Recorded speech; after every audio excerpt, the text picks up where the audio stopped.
live streaming this meeting, and we will also be recording the meeting for those who are interested in Talkaoke Skills Lab but haven't had a chance to join us today. Maybe they're still coming back from their travels, Christmas travels, who knows.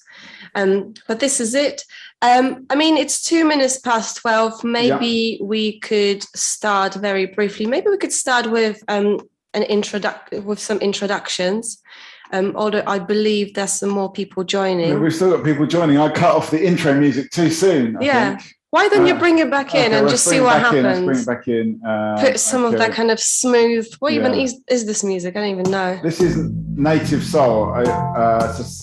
It's a South African band, actually. I've just been to South Africa, and this is what's going down in South Africa. That's what's happening. But anyway, so my name is Mikey. Welcome. Once again, I would say it's lovely to see your faces. If you can turn your camera on, that's great.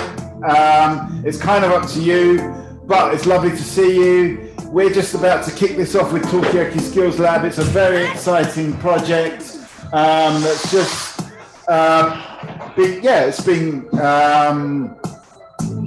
we've been preparing this for many months, and this is the first session. This is just about intros and just saying hello to people. But I think it's time to kick this off and start the explanations and get things going.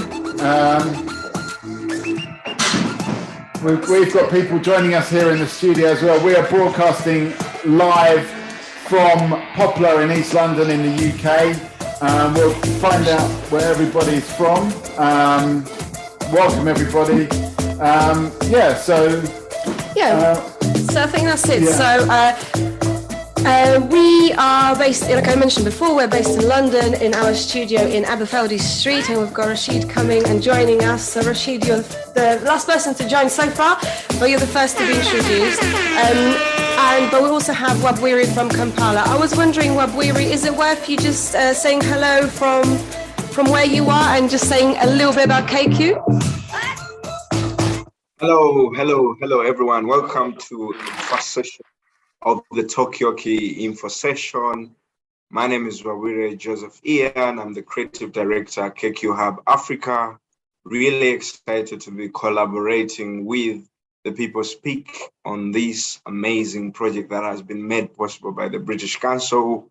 KQ Hub Africa is based in Uganda. We are an artist collective, feature consultancy, and creative studio. We work with young creatives to push the boundaries of culture and arts in East Africa, but particularly in Uganda, where we're based. And we're always coming up with new projects and ideas that push culture, provoke conversations, promote dialogue in communities.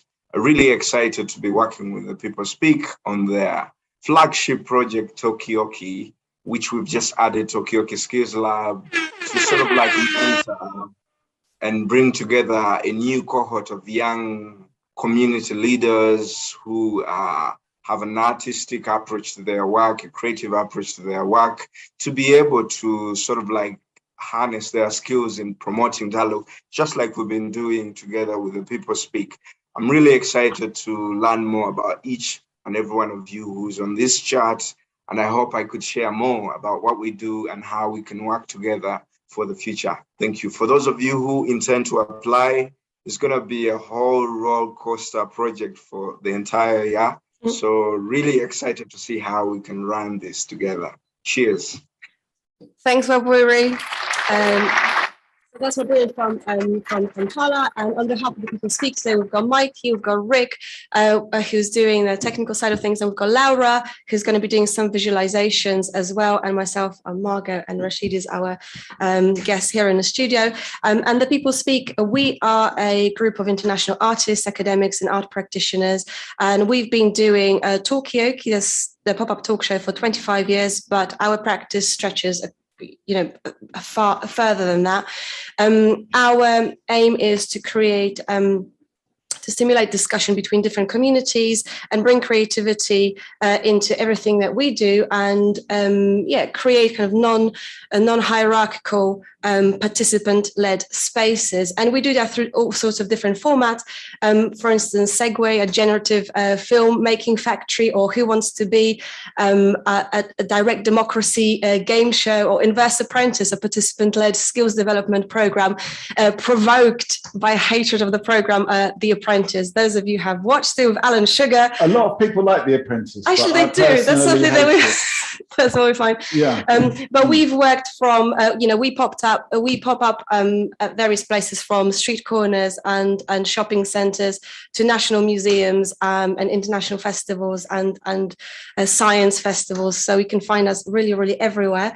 And the idea.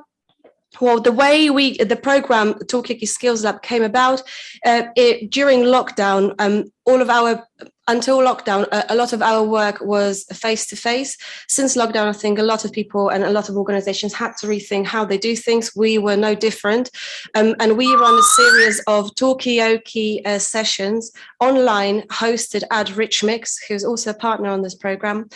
Rich Mix is an arts centre in East London.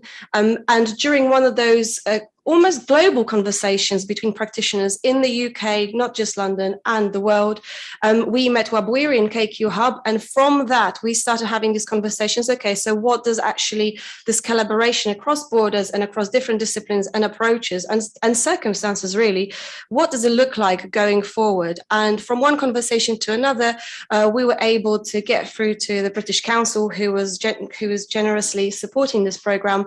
And we will be finding out. The thing about the Talkaoke Skills Lab, it is a artist development opportunity, but it is for us, for KQ and for the People Speak, it is an experiment in how to push creative practice forward in this kind of local, global, online and hybrid in-person approach. What does it look like in 2022 and further than that?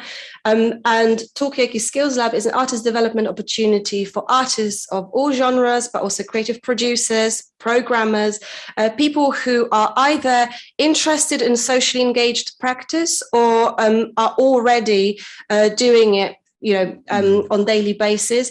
It is aimed at people who are based either in the UK, specifically in London, although because it's an online project, we are open to seeing how we can accommodate people from wider UK, and also for practitioners from Uganda, Kampala. The idea is that the project will be delivered mostly online, but if you are based in London and Kampala, there's an opportunity to come into physical hubs and physically meet people, COVID regulations permitting.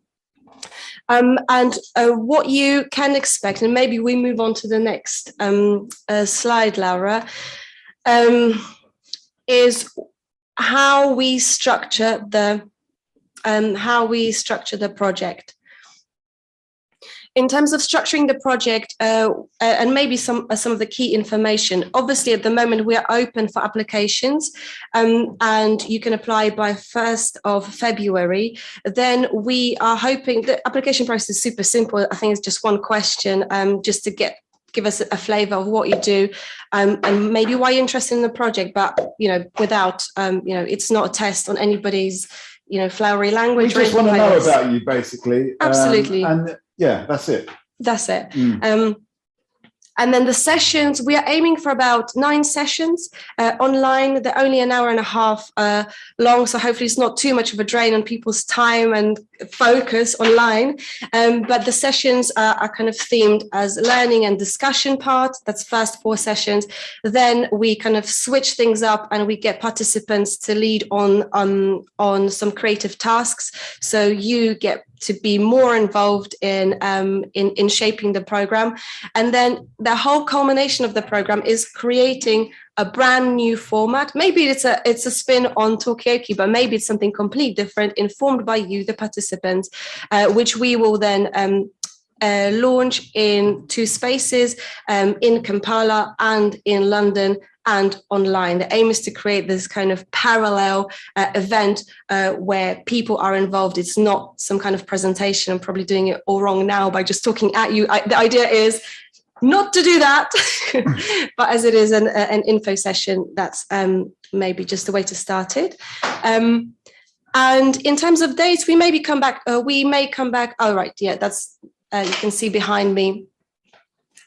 These are the kind of parts of the development of the program, and mentoring, which I haven't mentioned yet, will be agreed with people on individual basis, because it will very much depend on who needs what and what kind of mentoring is required, because we want to have a very personal approach to people's needs in this program. And yeah, and I think in terms of dates, maybe let's just have a quick look at the dates, what we've got planned. The sessions are happening more or less every 2 weeks online, and there are opportunities for people to take part in our events as well, which we're doing every month. So as you can see, the sessions will be starting at the beginning of March, and so on and so forth. And then in July, we are hoping to culminate the project with a big event. And don't worry about scribbling this down. I can send that to everybody who's joined today. But that's it. I think I kind of want to leave it at that for the time being. And maybe, unless anybody's got any kind of pressing questions, also please make use of the chat. Yeah, I mean, it's my job to sum up. And I think the way I would sum this up is like, we're going to be forming this together. So we're going to need your brains and your input and try and work out something that works for us here in London, but also works in Kampala and across the world. So we want to actually develop this format. As Margot said, we've had a lot of shifts and a lot of changes in the last couple of years, but let's turn that into a positive and, you know, use it as a platform to have this global conversation. Absolutely. And Rashid, we're going to bring you in a second. We'll get a mic for you shortly. Thanks for joining us here in the studio. But yeah, I mean, I think the next step is just to kind of get to know who's here on the call, find out what people are thinking, what they want, what the questions are, where people are coming from, all these things. Let's just start the conversation and go from there. Anyone want to kick off and just tell us where you're coming from today? Who's going to be the first? Hello. Margarita, you've got your hand up. Yeah. Hi, just to start with, I don't know what do you expect from this presentation. I'm here because I tried already right in the October of 2020 to approach Talkaoke. Do I pronounce it correctly? But yes. I had to. Well, I've been doing it 25 years. I still don't know how to pronounce. And I emailed to Margot. Yes. So but I never came because I had to self-isolate, and then I left the UK. So yeah, that's another chance. I have an issue. I mean my age, but okay. I will ask about that later. Why I'm here. I'm an artist who works with, let's say, collections of human stories or oral history. I do record. I'm MA in sound arts. I got this degree in, where did I get? Right before COVID at the UL. So what? And my craziest idea is to marry like my way of interactive preservation of human stories and making them engagingly accessible online, and through this making people heard. But the idea is to marry this with offline, fingers crossed it will be possible soon, with probably story exchange. I mean that sounds probably plus sort of headphone verbatims. Yes. So I'm not a theater maker, and I hope to probably somehow to try to organize all this thing, to bring this all together. I believe this must work somehow. And what you do, because it's absolutely fantastic thing. I took part a few times. I took part online in your online. And so that's fun. Yes, I mean, it all sounds intriguing, and it's actually a lot of those concerns and stuff that we're interested in. I think we can come back and maybe ask a bit more about what those stories are, whose stories you're interested in, and the idea of story exchange, I think, is very, very interesting. I think at the moment, let's just kind of just find out who else is in the Zoom in the room. Sorry. No, that's fine. It's good to find out what's going on. Thank you for being the first person to speak. We'll give you a round of applause and all. So let's just move on. Anyone else want to chip in? What's your interest? Where are you coming from, both conceptually and geographically? Who wants to come next? Who wants to say something? Oh, yes, Louise. hello. Hi, I'm Louise. I run a theatre company called Curious Company. We don't work on stage. We work in the street and in the field and the shopping centres. And we like to play with people. I live near Bath in the west of England. I grew up in London, so yay. A show I've just made is called The Department of Complaints. And we set out, it's part public consultation, part sitcom. We're in the street with a faux Department of Complaints, and we get people to tell us their grumbles. And by the end of the day, we've got a really interesting board full of grumbles and people feel heard. Then we process that data, because we're kind of data collection, but it's fun. And we've turned the presenting of the data into a game show called What's Your Grumble? And it's about collecting data in a nice way. So that it sounds a little bit like your Talkaoke. I think we've got certainly a common approach there, trying to, get people heard in a fun way. So, and it sounds a little bit like one of our formats, Angry Town Hall, where we just encourage people to be angry and have a moan, and eventually they get it out of their system. But yeah, I think we're definitely, parallel lives, let's say. Yeah. So that's fantastic. It's good. And we did do the game show online over lockdown, and it worked brilliantly. So, and it's our first foray into the digital, and it's just the new public space. Yeah. It's just an extension of public space, the street or whatever. So we're completely online too now. But with less security guards. Less dog poo. Yes, exactly. So, but I mean, the public. This is also a question that's going to come out probably in the minutes ahead, but also the days and weeks ahead. Is like, how do we shape? Have we got a possibility of shaping this online public space in the way that makes sense to creative people and social people? Mm-hmm. Yes. All really good stuff. All things we can talk about, but let's move on and find out who else is in the Zoom. Anyone else want to say anything? I will say, if you don't want to say anything, that's fine as well. We've got a raised hand, somebody using the raised hand function. Jackson, come in, talk to us. Yeah, hi. Hello. Sorry, that round of applause is also for Louise, because I got so excited. Yeah, I am Jackson from Kampala. Yes. Uganda. And we are really glad you guys are working with us this side. I run an organization called Untitled Chapter. We are basically preserving and maybe celebrating the culture this side. Ankole is one of the indigenous tribes this side of Uganda. We really look at, marrying technology with culture.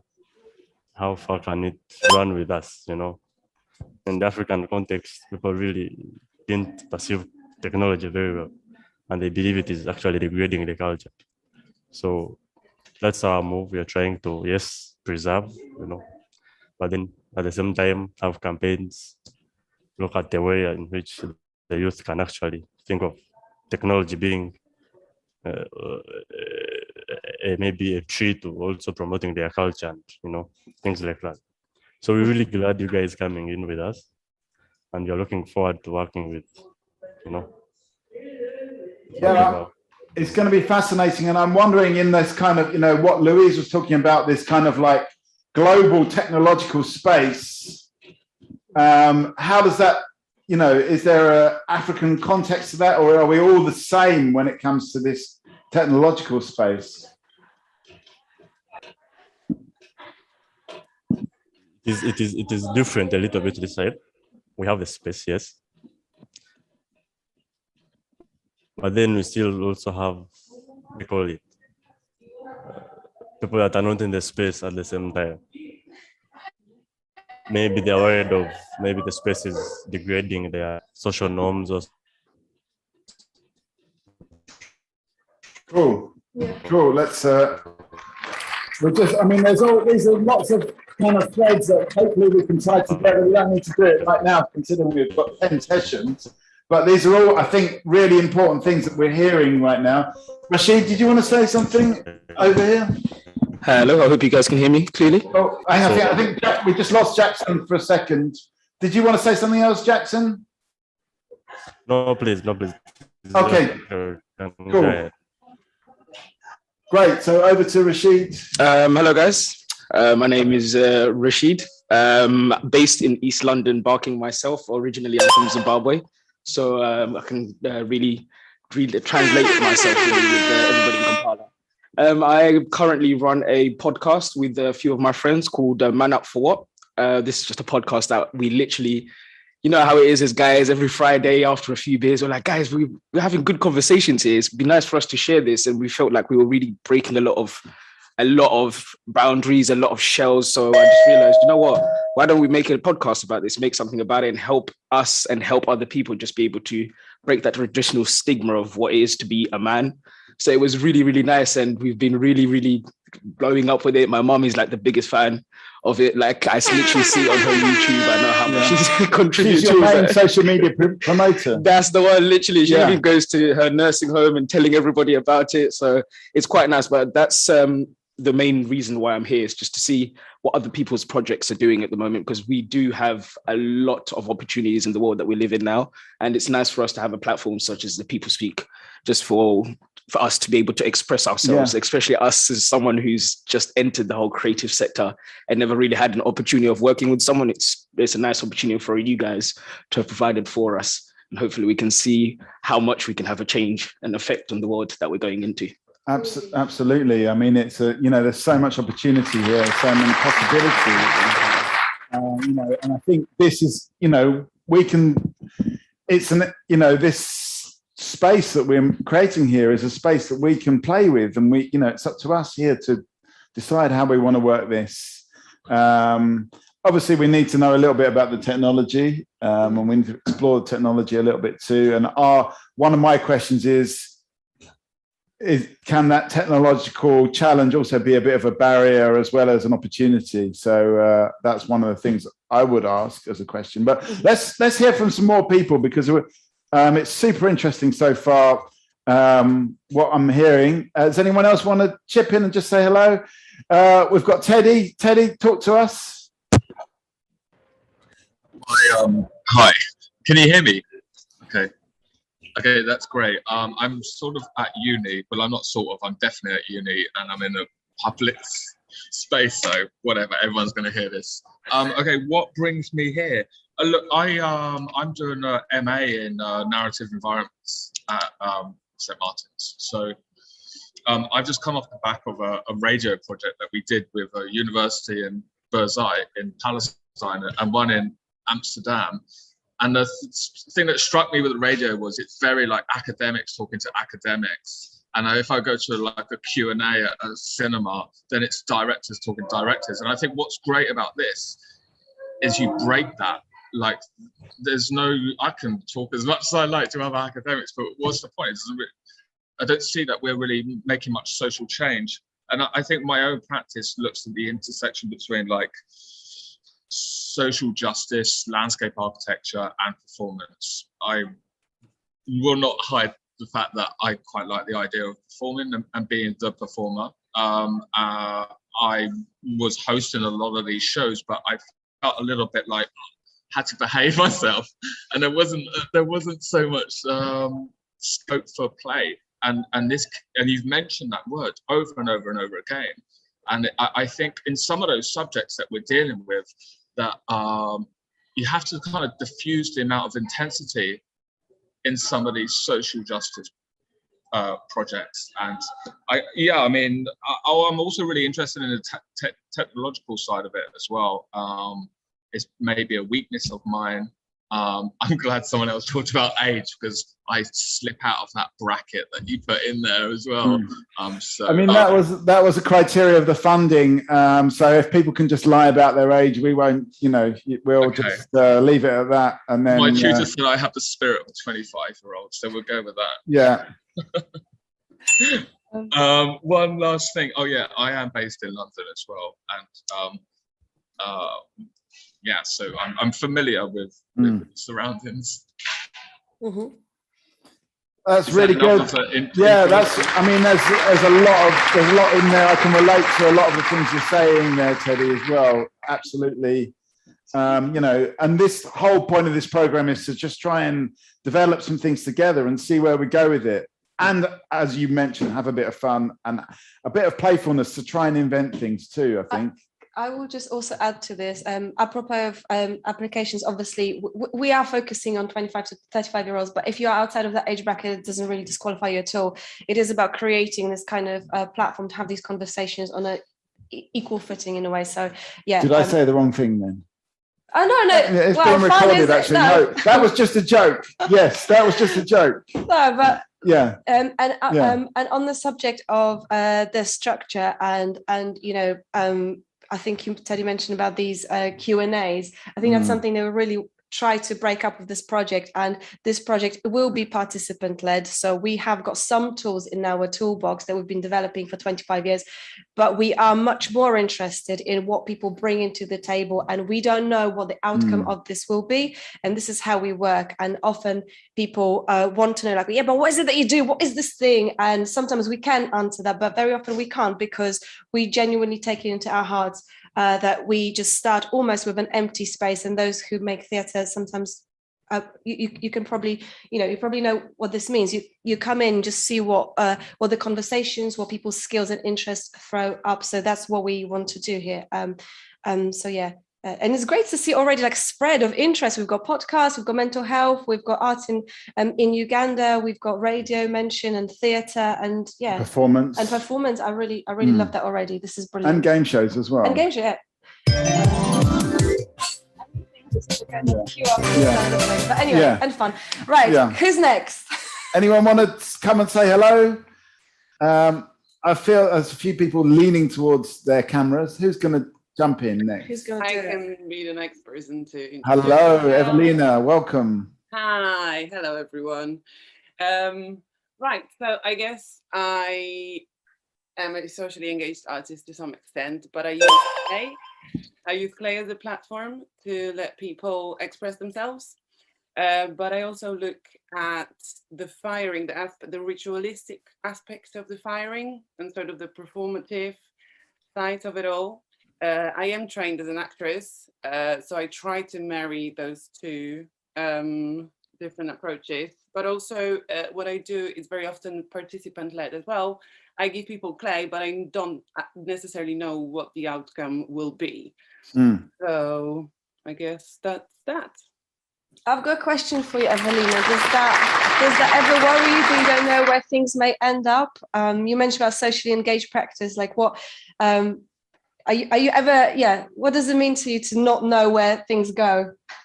I mean, I do know that it will end up with a firing. I don't know if the stuff will survive. I don't know what people are going to make, but it is about the stories. And there is something magical about clay that when you hand it to people, the tactile experience sort of takes them back. They start saying things and remembering things, So no, I'm actually quite curious about it. It is it's a very fascinating aspect. I don't think it's scary. No, something is gonna come up always, every time. So there's something about the getting into that flow, isn't there? When you start making things with clay. I was actually doing it recently with my niece and nephew, and they just get into a totally different mind space when they start manipulating the clay.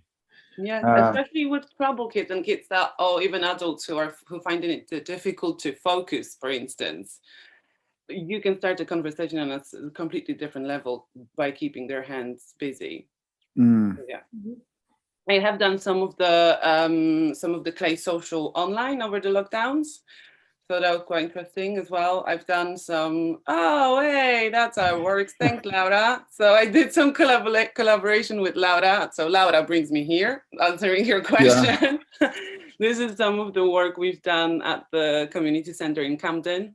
I've done a project in Dagenham recently. Actually, I had the art residency there. We've done a really nice fire sculpture there with the local community. So yeah, I guess that's that. Okay, so it's an interesting sort of blend of something very technological, and clay is a kind of technology as well, but not something we necessarily think of as a 21st century technology. But this is kind of, I think this is interesting. You know, can you have a virtual clay? Can you do clay virtually at all? Is my practice even like, am I extinct? Like what's happening?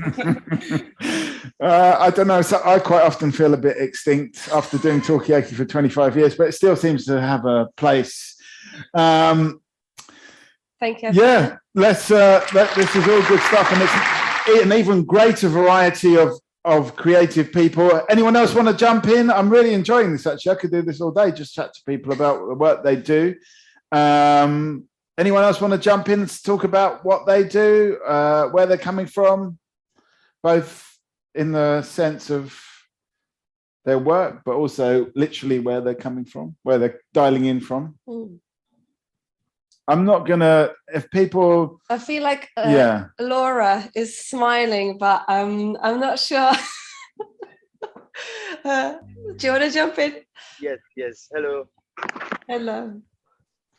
So I have to apologize first. I'm in a public space. So Laura is not around. This is Isaac. This is Isaac. Yeah. So I'm from Entebbe, Uganda. Okay. And we are the Tumblr Arts community organization. Yeah. So what Tumblr Arts does is we bring people together of different diverse areas through art and music. So at the moment, we're working with children, where we're teaching them about visual arts and music. So Laura does the part of visual arts, and I do the part of music. So I go to like different communities. I bring like artists together. We figure out a community problem that we need maybe solutions to, and we would kind of like compose a song about it. We release it onto different TV and radio stations. Yeah. So I think Laura would speak on when she's about to come. She's working at the moment, but she told me she was on her way. She's coming. So she'll talk more about the visual arts. Thank you very much for the opportunity. It's a very wonderful platform. Thank you. That sounds absolutely fascinating. And I think, you know, if we get further than the intros, I think it'd be interesting to find out what those songs are about and what the lyrical content of some of those songs are, and what are the issues that the people you work with are dealing with, and you know, how does it relate to people coming in from the rest of the world, in the UK and London and elsewhere in the world. And you just made me think of something, and sorry about calling you the wrong name, because obviously I was just going off so apologies for this, but I'm just interested in this. You mentioned about radio and TV references, and I think that's one of the things that we have always been interested in, because popular culture or mass media is something that we just, you know, that is part of our world. But what we find in our practice is that's very often a useful reference point, because everybody would have an idea of what a talk show is, or what a talent show is, or a game show is, and we really like to play with that structure. But I'm personally really interested in seeing how that kind of mass culture, popular media, how that works in this international context of the UK and Uganda, because for me, it's going to be a big kind of learning and discovery program, I feel. Absolutely. I mean, I think Louise would probably kind of concur with us. We've got this kind of love-hate relationship with TV and media because it's so seductive in a way, but it's also I find it quite oppressive at the same time. Anyone else want to jump in? And as I said, there's no pressure. So if you don't want to jump in, that's fine. We've heard from a good spread of people here. Anyone else want to say anything? We've got Lynn, we've got, I think, is it Yue? Is that how you say your name? And Yangjae as well. Lynn, come in. Next. Hi everyone, it's Lynn, and I'm now based in London, and I come from China. I'm now doing my MA study in Royal College of Art as a curator. Yes, I saw your website and I got to know your project when I was doing artist research online. So I'm really interested in your forum because, COVID has turned everything online and become hybrid. And this kind of forum is becoming really popular. And this also provides a chance to get to know people from like different places in the world than we used to got to know. Like it changes the way we get to know each other.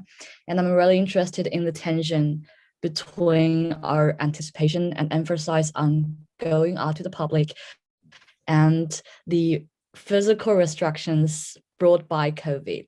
So I'm wondering, I just want to get into this kind of activity to see if it's workable and like, how does it feel like? Yeah, basically that's, thank you. Okay, well, thanks very much. And you're absolutely, you're absolutely right. I mean, is it going to work? We don't actually know if this is going to work or not. And it is an experiment, I think, for all of us. Hopefully, this will work, but I think it requires everybody here and people watching the live stream that are going to join us later that are going to hopefully apply. It's going to rely really on all of our brain power to try and work this out a little bit. Yeah. No, I just noticed Laura's visualization when you reached out your arms. There was a outstretched arm that came here. Sorry. But yeah, I'm interested also, thanks for joining in. I think it's also interesting about one of the things that we found by working with Wabwiri or doing our first Talkaoke back some time ago was the UK approach to the arts and how the arts is organized, that you've got this whole kind of structure of cultural managers, artists, and it's very makers. It's very bureaucracy heavy, administrative heavy. Yeah, then maybe it's slightly different in Uganda. I wondered whether Wabwiri could give us kind of like a flavor of how it works in Uganda, just because I think, that's one of the things that I've noticed is different. Thank you very much. Really excited to hear from the amazing people that have joined us for this Talkaoke Skills Lab. And I know, like Mikey has said, this can go anywhere. And it's just about how we all contribute. I mean, I'm very, very, very intrigued by how the people thinks about dialogue and community conversation, non-hierarchical. And I think speaking about how we do it here in Uganda, I think for us it's non-hierarchical. Like anyone can be an artist. Art for us is a way of life. Like every day we're expressing ourselves. It's very hard to know who is the culture manager, who is the curator, who is the artist, because our way of life is art, So I would like to see how this sort of like morphs into understanding how, for instance, I'm very excited to meet every one of you and more people that will be joining in the program to just understand how they approach artistic expression. Because like we've always had conversations with the people speak, for us, everything we do is art. So it's very hard to say that, it's very hard to separate a human being from art, So I think by virtue of our existence, we are artists, because every day we are practicing, every day we're expressing ourselves, every day and that for me is art. So for this project, for instance, one of the provocation for this project is how do we sort of like democratize, or how do we sort of like remove the boundaries between expression? And that's how we get into this space where we have Ugandans, where we have people from the UK, where we have people from China. And for us, we don't want to actually say you're from Uganda, you're from London. We just want to say we are global citizens, and we are trying to come into this space which will be hybrid and virtual, and express ourselves and be artistic, you know. I mean, also the understanding of what Talkaoke, I imagine it's karaoke. So we come here and just do some talking and dialogue and just get to understand each other's perspective, sort of like fall. I mean, I would like to know what Louise Curious Company does, and I'm so amazed to learn that actually I'm in this space where, you know, it looks like we're far away from each other, but we're very close, because I get to feel your emotional, empathetic side, and you get to feel my side, you know. So it's not about where you are, it's about what ideas you bring on the table, what you think about life and existence, and where we take this. So for us at KQ Hub Africa, that's how we approach art. Art is existence. By the mere virtue of existence, you're an artist. So yeah, that's it. Thank you. That's great, Weary. I just noticed that you switched your camera on. I don't know if you were just about to chime in and just introduce yourself, but now is a good time if you want to do that. It'd be good to find out where you're coming from. Oh, do you feel like you're a global citizen? Where Weary is a global citizen, how do other people feel about this? Do people feel like you're global citizens? Do you feel like you're a global citizen? I feel like Rashid was clicking his fingers. Yeah.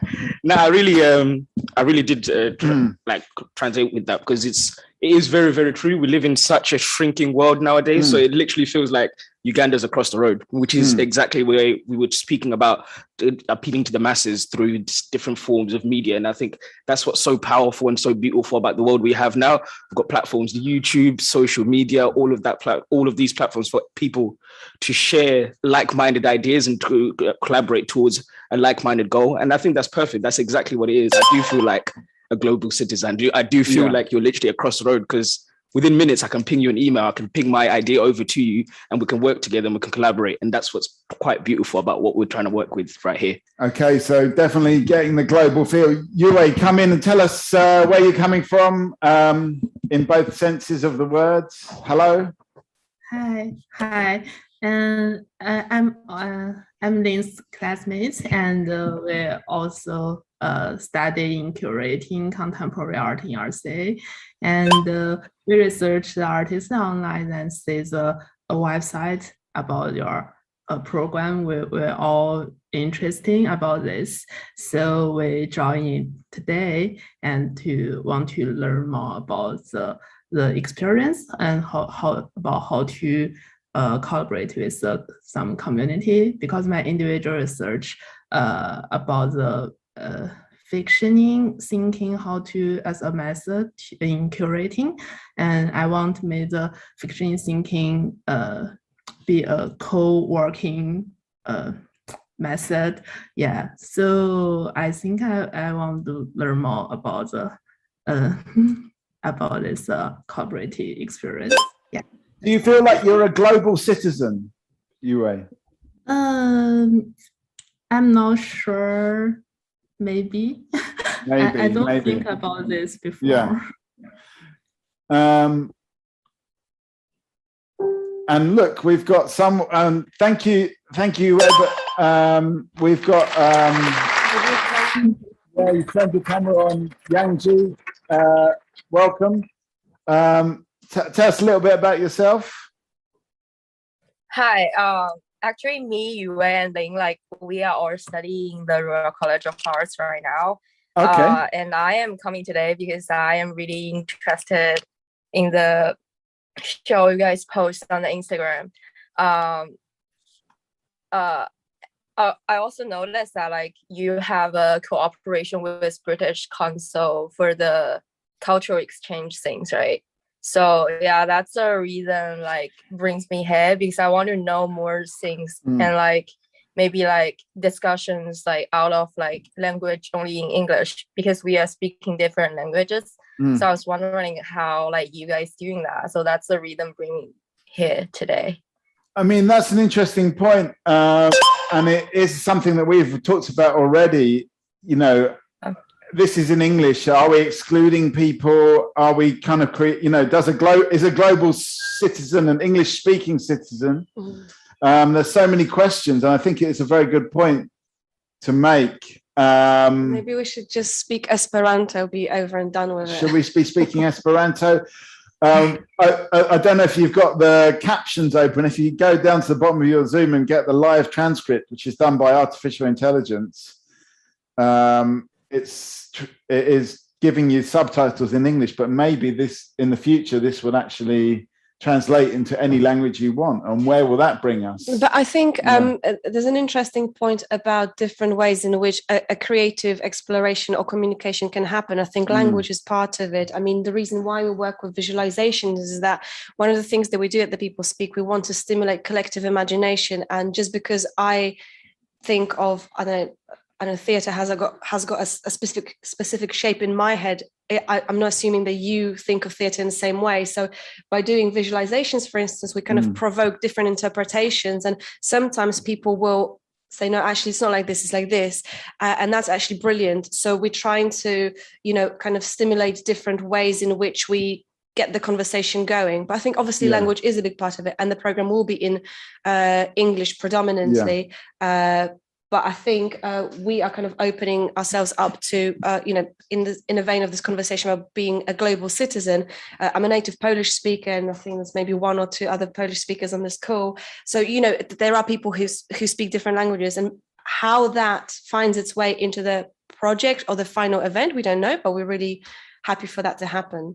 And just to kind of mention about access needs, I know that some people have got access needs. And again, we're not saying we know what that means for everyone, but if anybody has got access needs and are kind of concerned, or maybe wants to give us some good advice on how we could think about access and making it easier for people to, to get connected with the program, we are really, really open to it as well, because that's the area that we want to kind of develop as well.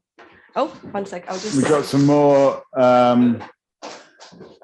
people coming late a little bit to the party, but we'll deal with that in the meantime. But we're talking about language, and I think also we're talking about a visual language, because one of the things we notice is that whatever visualizations we create, there's always a kind of perspective from that. So we've got two visualizers here in the studio. Both Rick and Laura are doing visuals, and they've got their own style, but we realize that all the different people have got different styles, different ways of seeing the world, which comes across in the visuals. And I suppose it's the same with languages. Wabwiri, how many languages are there in Uganda? Very many. And how do you deal with this issue about all the different languages? I think I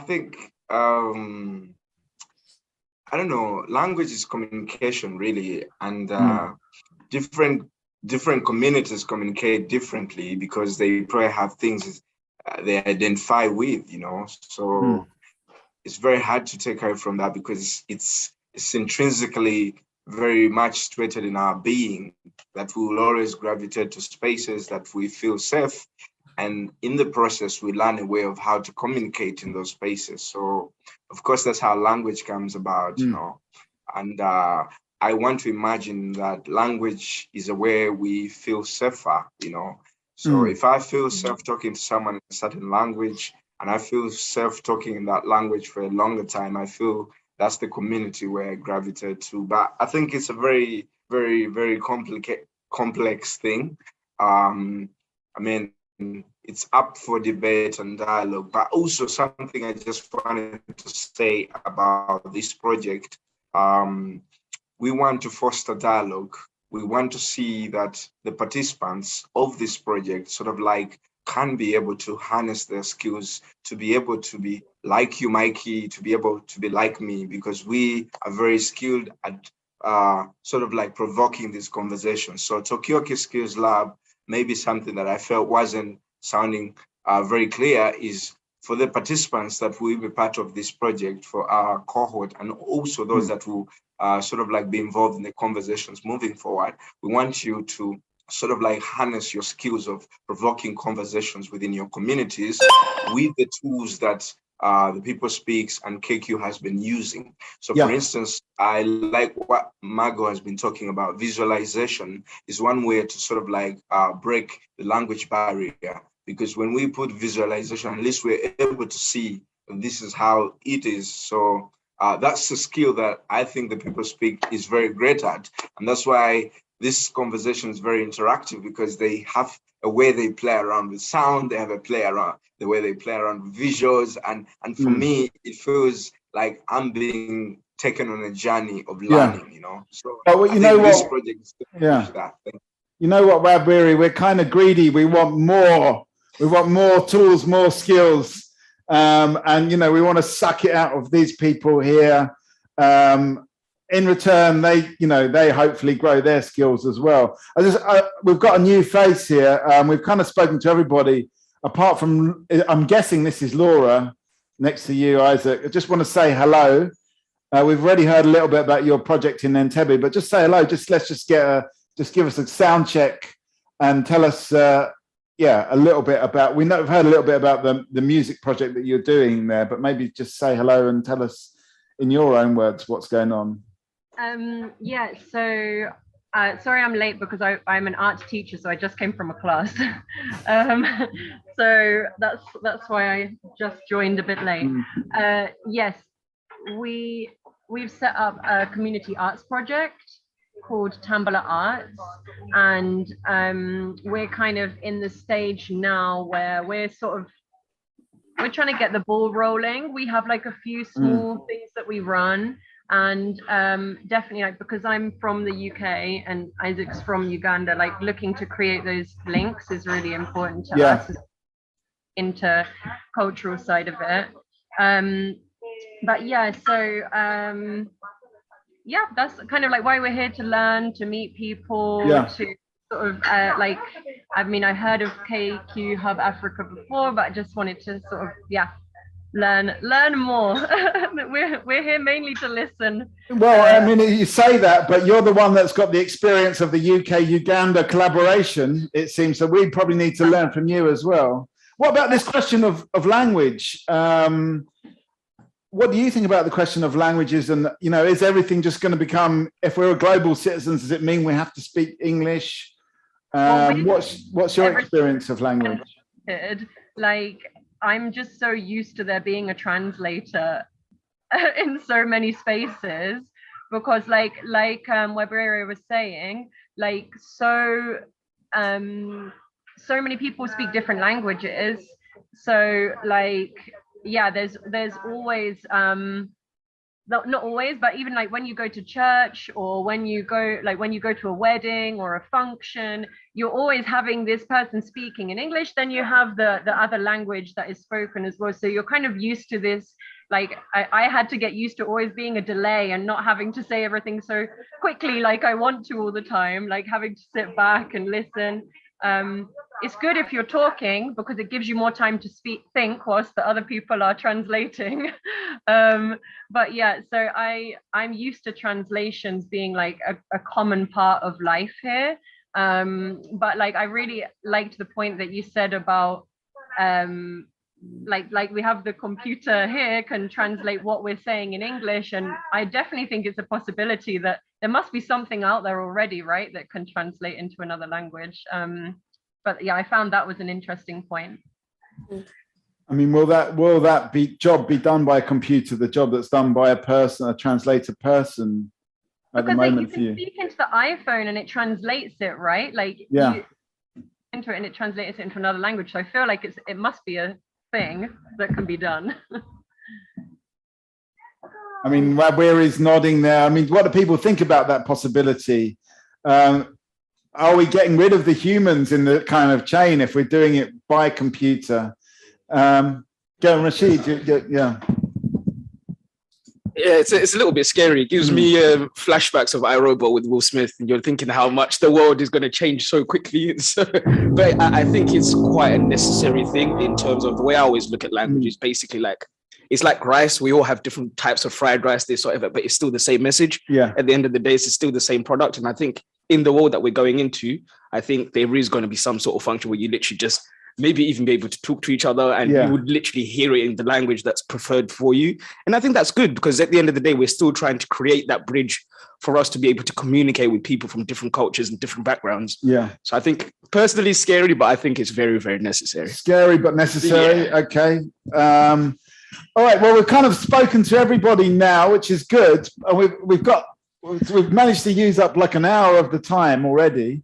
Go on, Margot. I just thought because we've been here for an hour, and obviously we've got a little bit of conversation going. I think we can either continue some of the themes. I mean, we've got another kind of half an hour just to kind of maybe expand on some of these questions. But also, this is a time if you've got any specific questions about the program or anything that you want to kind of clarify. Will you get this if you sign up for the program? Let us know, because in the way how we're going to run these sessions, there's going to be a lot of this conversation kind of based approach, and there'll be an aspect of people maybe taking some of the things that we discuss into so-called real life.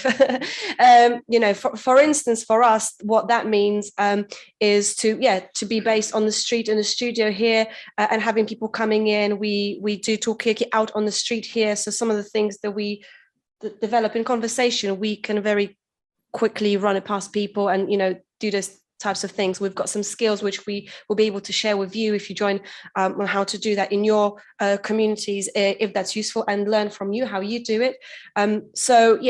These are some of the things that we're going to be doing. And technology, because it's been mentioned so much, I think we are very keen at just kind of sharing. Probably it's probably not that complicated, but we do develop our technology side of things a lot, but we are very keen for it to use like free programs or kind of like DIY approach, because we know that we want our formats to be accessible to everyone. So that's what we'll be looking at as well.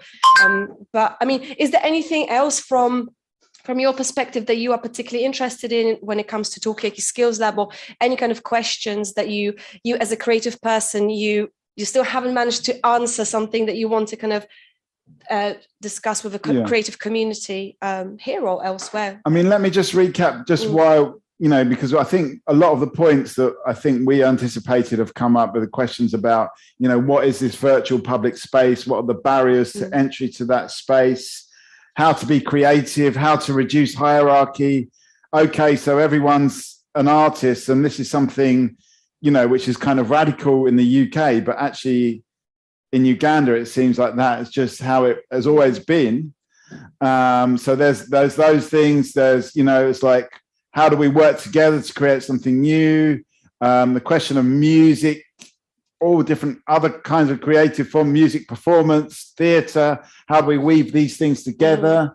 Kind of non-language based art forms as well, and clay. Is what, is it a different kind of language? The visual language as well. I think it's an interesting point. And I think going back to the beginning, it was also about collecting stories. I mean, I think archiving and telling the story and passing it on, and whose stories are we telling?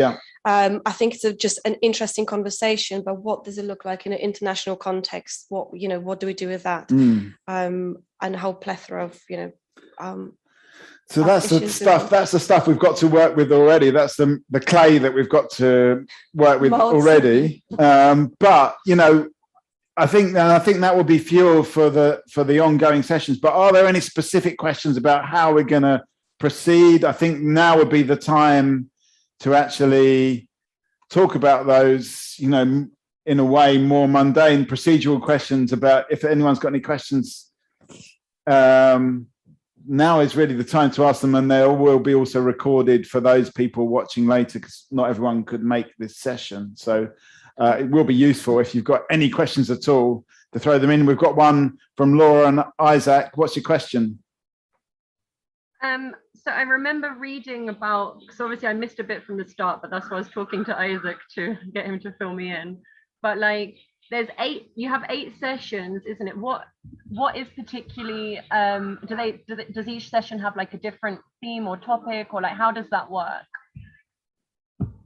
Yes, so we planned for 8 sessions, an hour and a half long each, and we'll be kind of picking apart. The way we see it is we'll pick apart some of the kind of core elements of our creative practice. So for instance, in one of the first sessions, we will be talking about creative participant-led activities. How do we do it? How do other people do it? These are the tips on if you wanted to adapt some of the work that we do or KQ does, this is how you could do it. But essentially, it's just throwing provocations. So there may be a creative task for people to go away and maybe think about or research or bring a recording of or whatever like this. That's something that we will develop also during the period of interviews with people. So when you apply, we will go through all the applications and we will see who's kind of, who's in the mix, so to speak. And our aim is to kind of, create a group that is diverse, represents different art forms. And in the week of interviews, we'll try to glean from people what is it that they are interested in. And based on the discussions, based on some of their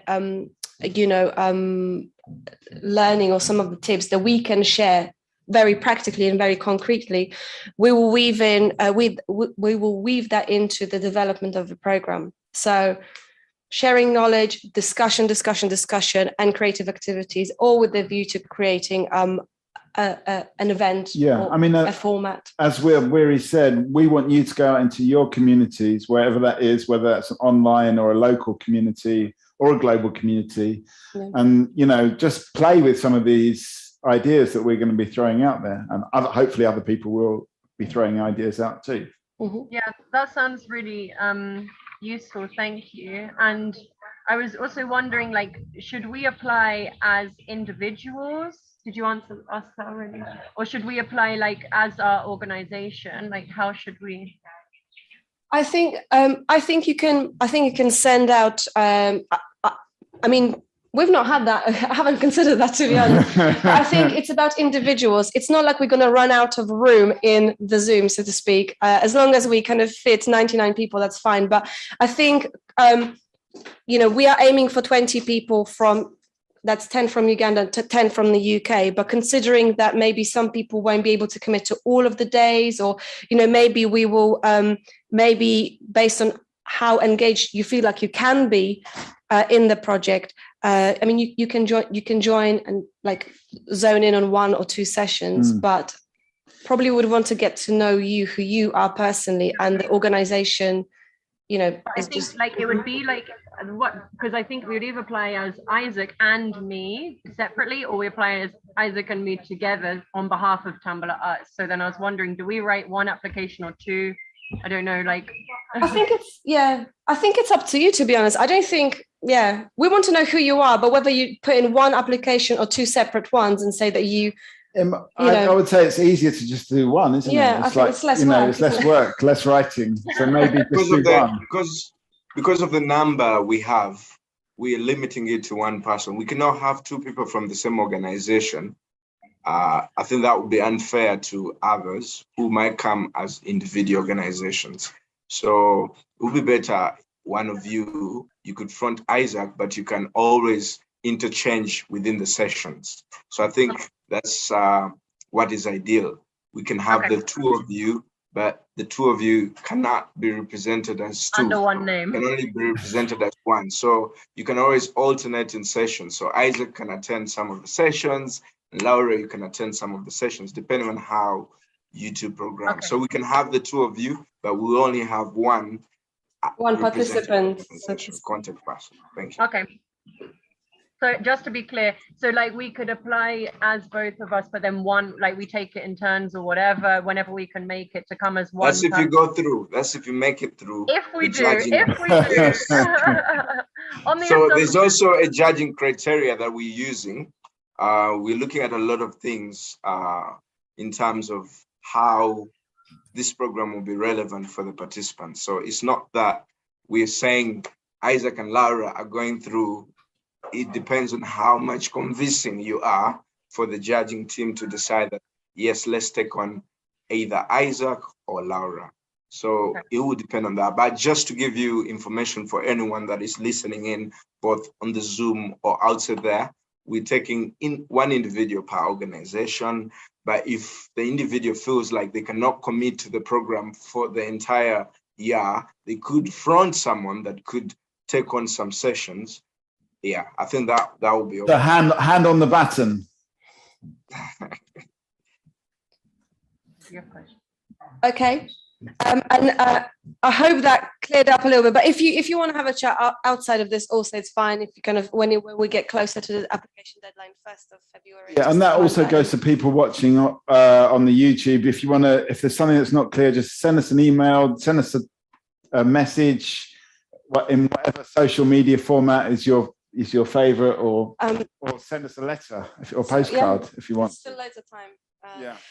Okay. Answering question about age. I mean, we will be prioritizing the 25 to 35-year-olds. But if you are outside of this age bracket, I'm thinking 35 and over, maybe below 18, down to maybe this program isn't for you. But please do apply. We'll try to get a good mix of people. I think one of the things about this, seeing creativity, seeing the arts, seeing creative development is that often there are brackets. You must be this age. And as somebody who applies for all these different opportunities, very often I feel like, oh, this is not for me because I'm not within the 35 bracket. I would say, we will aim for 25 to 35-year-olds, but, to represent a portion of the participants. But if you're above that, please apply as well. Like these guys. Also, I just wanted to add, this project is quite broad. So we're not thinking of just the skills labs, but part of the skills lab involves a lot of facets. So there's going to be the labs that with the participants that would have gotten, but we're also going to be having conversations as part of the project. And that's where we think everyone is welcome. So regardless of how you feel, you just are welcome. So it's not just about the skills lab cohort, the 20 participants that we will be getting. Those are the people that we think we have the capacity to train throughout the entire year. But now we're opening the conversation just like this one, which will have a series. So the participants could actually also organize, because we're going to give them sort of like activities. So they're going to organize their various Talkaoke sessions, and would have to invite every one of you, the applicants who actually did not make it through, but who are interested in participating in the project. So you can be embedded in how the participants are thriving and how they've harnessed the skills, and maybe you could tap into that. Thank you, Abwiri. There's a question in the chat from Louise. About the specific outcome. We've got an unspecific outcome in mind, Louise, which is there will be an event that we're going to do at Rich Mix. And is it going to be at KQ Hub or another venue in Kampala, which is going to be a double live session, somehow hybrid session? We don't know exactly what that's going to be. That's why I'm calling it an unspecific outcome. But we hope it will maximize the kind of creative flow between those two venues. So it's going to be live, but it's also going to be online. So there'll probably be a lot of screens and speakers and computers involved. How exactly they're configured, we don't know. And what the content's going to be, we don't know. But that's really what we want to move towards. And it's very much an experimental event. And we hope to have a wide group of people enjoying that, and hopefully enjoying, if they're in Kampala, enjoying a flavour of East London and vice versa. Mm-hmm. Yeah, maybe to add on what Mikey has said in terms of outcome, we want participants to get the skills to be able to foster conversations in their communities. That's the major goal. It doesn't have to be only the people speak. It can be Jackson, it can be Margarita, it can be Teddy, fostering a Talkaoke session in their communities. So what we're just giving you is just how the people speak does it. Like, I'm very curious about how they put in those sounds. I'm very curious about how they actually move the conversations from one person to another and still keep the flow of the conversation going, And I think that's the skill that needs to be harnessed. That's the skill, because when we have that, then we're going to have a lot of people having conversations about how they can take their communities forward. And that is because someone actually started the conversation. And that's how change happens, right? The other thing in terms of outcomes is that we want to see a collaboration between the artists or the participants from Kampala working together with artists or participants from the UK, just like KQ Hub Africa is working with the People Speak. Now, I want to emphasize this. This for us is an experiment. And I think when we're applying for this, when we're putting together the proposal for this project, we said we want to experiment a new collaboration. Yeah. So for us, it's learning in process. And it's very exciting to know that actually there's a lot of things we're getting from this very particular conversation that we need to actually incorporate into the project to make it more sound and also more interesting and immersive for everyone. The other outcome that I think is very important, through collaboration, there's going to be new projects coming up, dialogue projects. I mean, I'd love to see that with this project, we break the boundaries of conversation. So it doesn't have to be, oh, we're fostering conversations. What affects artists in Kampala affects artists in the UK, you know? And not just that, but there's something we can learn from artists in the UK that we could incorporate into our modus of operandi in Uganda, and we could actually succeed and thrive. So a space to just pour out your heart and say, you know what, this is me. I'm very passionate about fostering conversations in my community, but how do you do that? How do you get people into a space? How do you market a conversation? How do you pop up into a street? How do you get the courage to go on the street and just be like, you know, the People Speak, what they do, like, where do they get the courage? And what is the motivation behind them fostering these conversations? The other outcome is really the new networks we're broadening with this project, you know? I mean, I'm very interested right now to know more about Margarita. I'm very interested to know about Teddy, who says he's actually also very interested to know about this project. UI from China, it's a very great time to meet you. And I would like to broaden my network with your team, Lynn, and everyone. So this project is just about breaking the boundaries and just all of us coming to learn and sharing and all that. So those are the outcomes. Thank you. Great stuff, Rabiri, and I think you've really summed it up. You're getting a round of applause from everybody.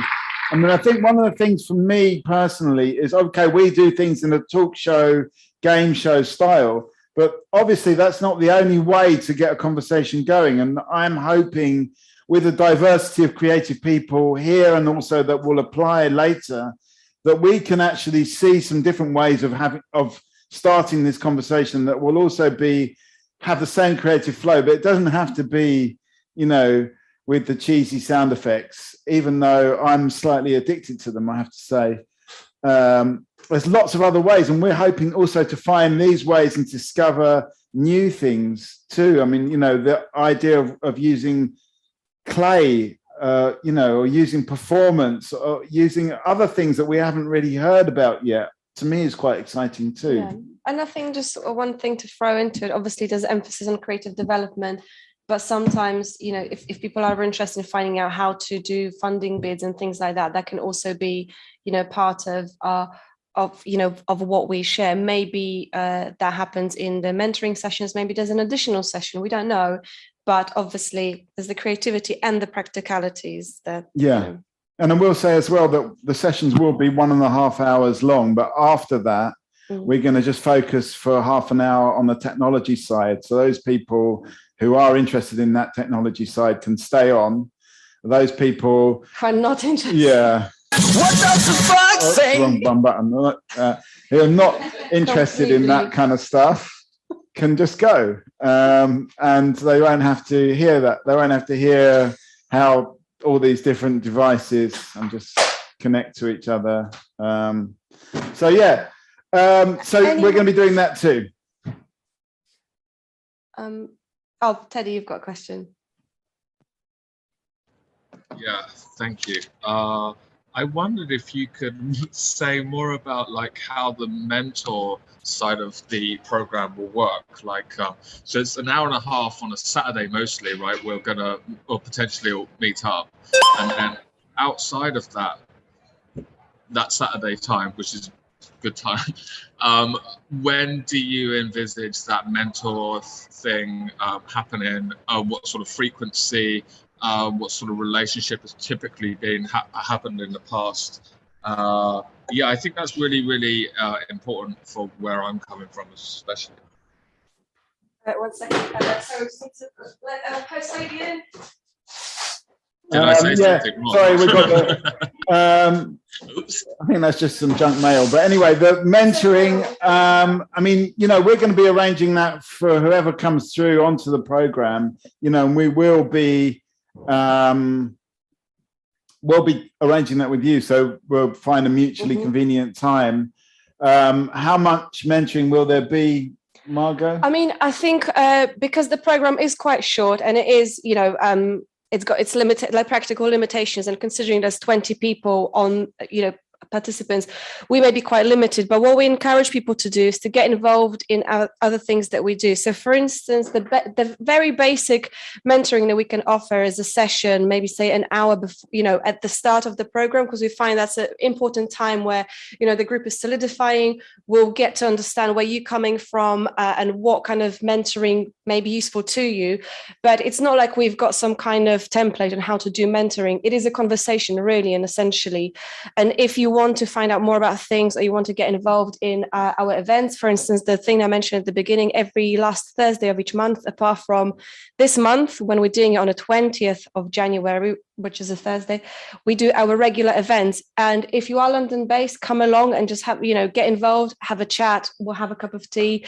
And that's, you know, if that's useful to you, you know, do that. But we, apart from maybe arranging a session at the beginning and at the end of the program, once everything's, you know, happened, where we can explore, okay, so you've got these skills, what kinds of things you want to pursue, or you should chat to this person, you know, whatever it is, yeah, we will facilitate that. So essentially 2 sessions at the beginning and at the end. Yeah. And I mean, in the middle is everything. Sorry, because I can't remember this, but I thought those mentoring sessions would be just before we did that final event, so that we. Oh, you're talking about the interview process. So the people who, so if when you apply, we are hoping to have the interview process with people. It's not an interview. It's not a formal interview. You can't fail an interview, most likely.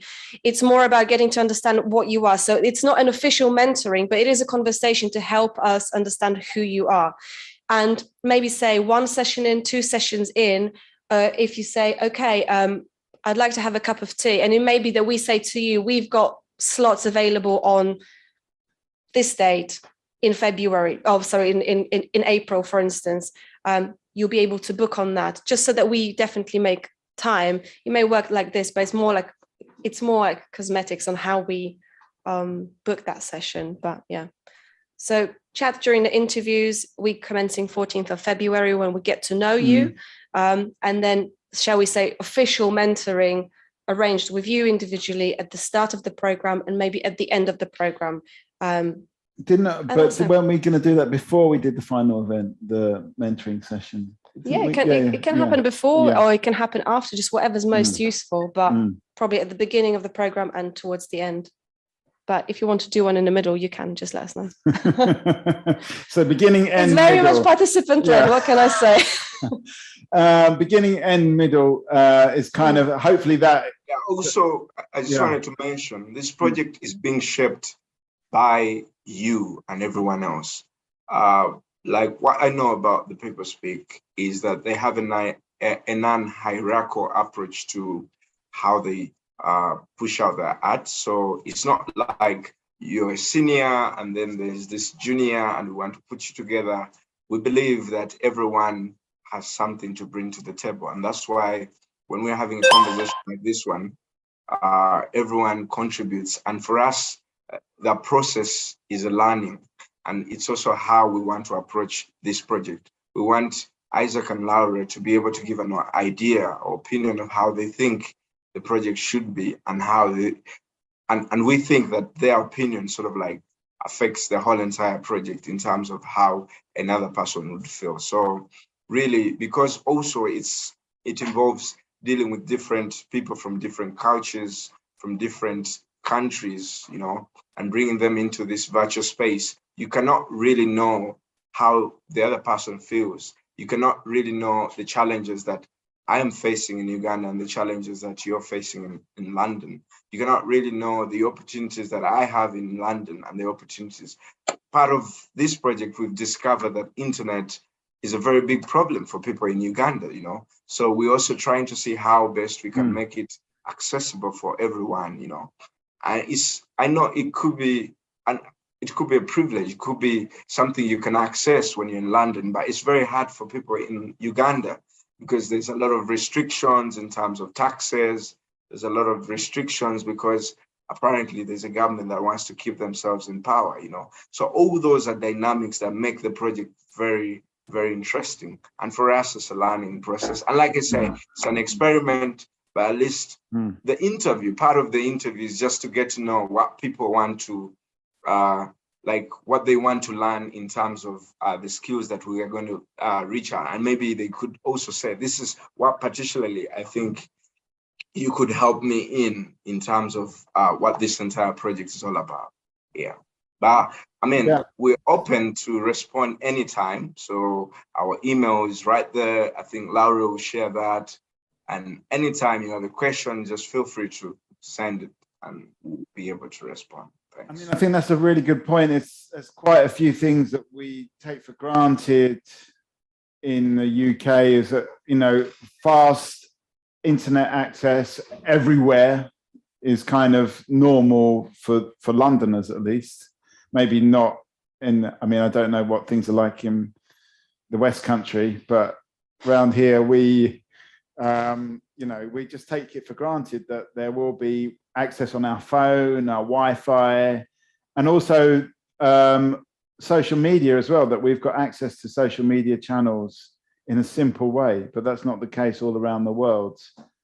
As we've already discovered from just the first bit of collaboration, we don't really know how to solve these problems, but I think it is something that we, you know, just practical things like that, I think we'd like to address as well. Are there any more questions? Anything? Because this is like the final, was it 7 minutes? My maths is correct. Yeah, 7 minutes. Sound effect. Is there anything else that you guys want to know, or anything? Or maybe there's something that we spoke about during this conversation that kind of, you know, made you think about something. Something you're thinking about now, or yeah. What are you thinking? Normally when we do a session, we get the final thoughts, and it's normally after I've pressed the button. Yeah.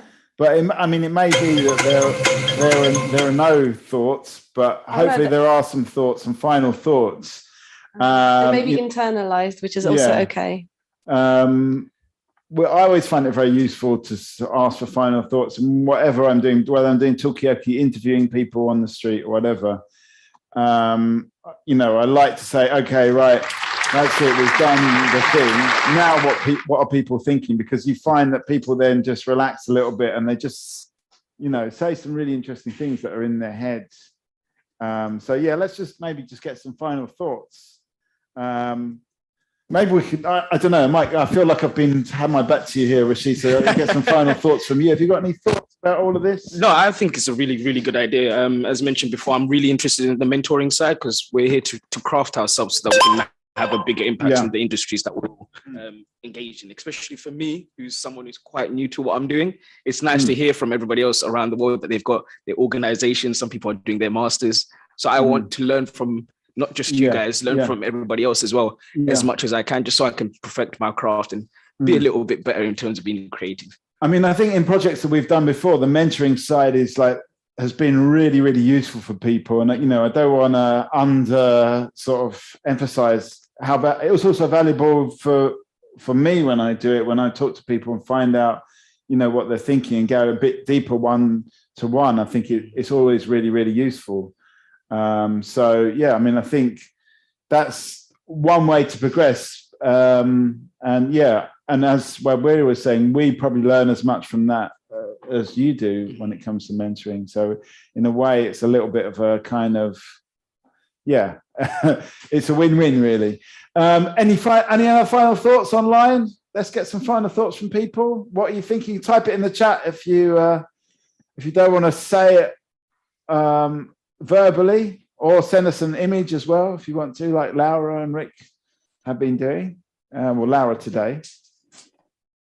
I have one. I have a comment. Like, I've just gone on the website to see when the series of dates are. Like, so like 1st of February is when you want us to apply by, and then there's some interview dates. Can you just chuck the link into the chat? Because I went onto the website just now and I can't find it. Maybe I've got lost in the web somewhere.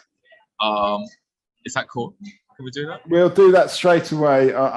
It's going to be Margot. I appreciate the session. The session's been good, so thank you for this. And it's great to see everybody else. And it's kind of exciting. I think there'll be some amazing collaborations potential. I'm very excited. And, you know, I like to approach all the projects in slightly not knowing what I'm doing. I still don't really know what I'm doing, but I'm much more excited about that now, I have to say, because I think it's more, to me, I can see some of the possibilities happening. Any final thoughts from anyone else? Any comments, questions, observations, ideas? I'm going to drop in that I think the language, conversation, and the stories, the visual, the non-verbal, all of that stuff definitely made me think. Some very interesting stuff there. Yeah. Love everyone, super excited, a little bit stressed by the interview process. I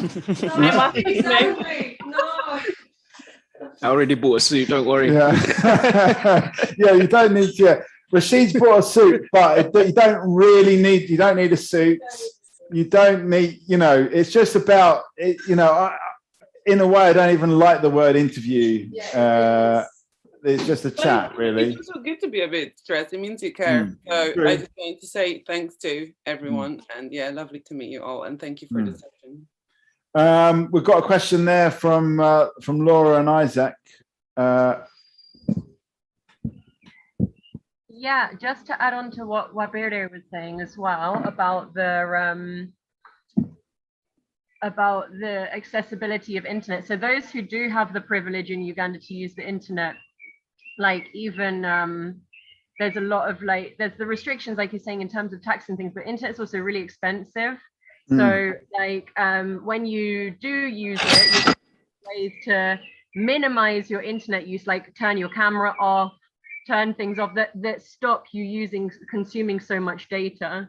Because even at some point I'm like, are we going to cut out because our internet's going to go off? Because you have you load a certain amount of data for many people. This is how many people do it. You load a certain amount, and Zoom consumes a lot of data. So I think we've already used over a gigabyte of data in this session. So then you're tracking that kind of thing in your mind. Yeah. Something to think about regarding accessibility as well. Thanks for this question, Laura. And that's something that we are thinking about. We do have a small budget to put towards people's access needs, which may mean different things. And also part of the program, we are investing definitely on the KQ side. We are investing in internet or Wi-Fi packages. So if you are able, for instance, to get down to KQ for the session, you'll be feeding off the internet. Is that right, Wabiri?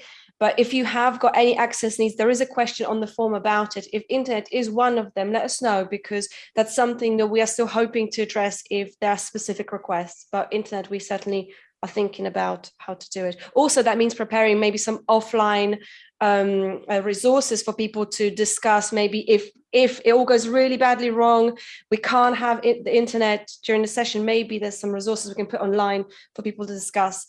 And, you know, so we are thinking about it, but yeah, some of it we'll just figure out in the course. I mean, it is for us, it's a luxury we don't really even, think about. But yeah, I mean, it is very worth thinking about how to just, in a way, maybe we just need to come up with some very, very quick videos or some very, some quick things so that people have got like a low bandwidth way of doing things as well. Yeah. I think it's good. It's good food for thought. I'm not 100% sure how we solve the problem, but as we said, we've got some ideas, but the rest and we've got some budget as well to put forward to it. as well. Okay. Look at the time. You can press your sound effect, Mikey. Well, it's now, really. But let's, you know me, I don't like to, you know, is there any final thoughts that people want to throw in just before we end this? Jackson, did you want to say something?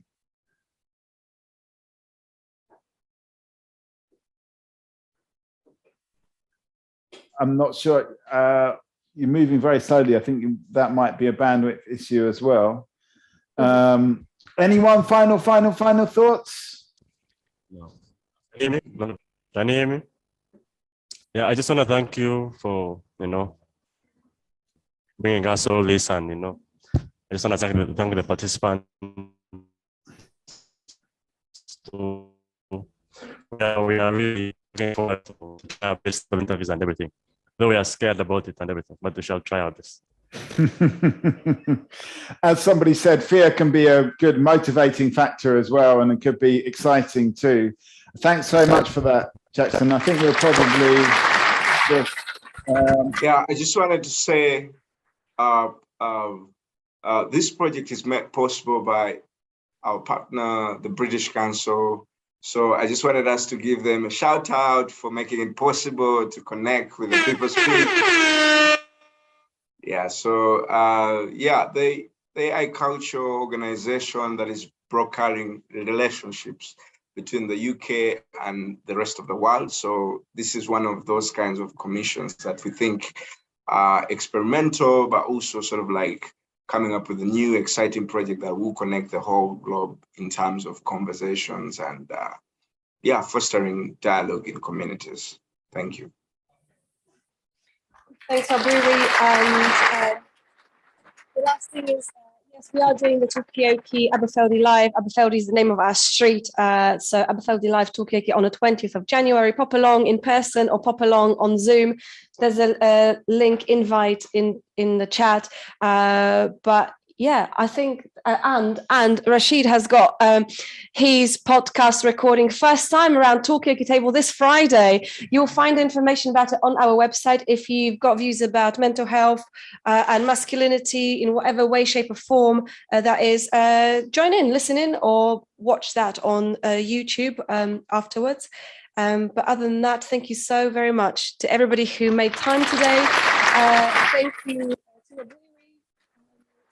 training from Kampala, and I think thank you to Laura for the beautiful visualizations, and to Rick backstage, and to Rashid in the studio, our guest, and goodbye, and hope to see you on the program. What's this music? Something new.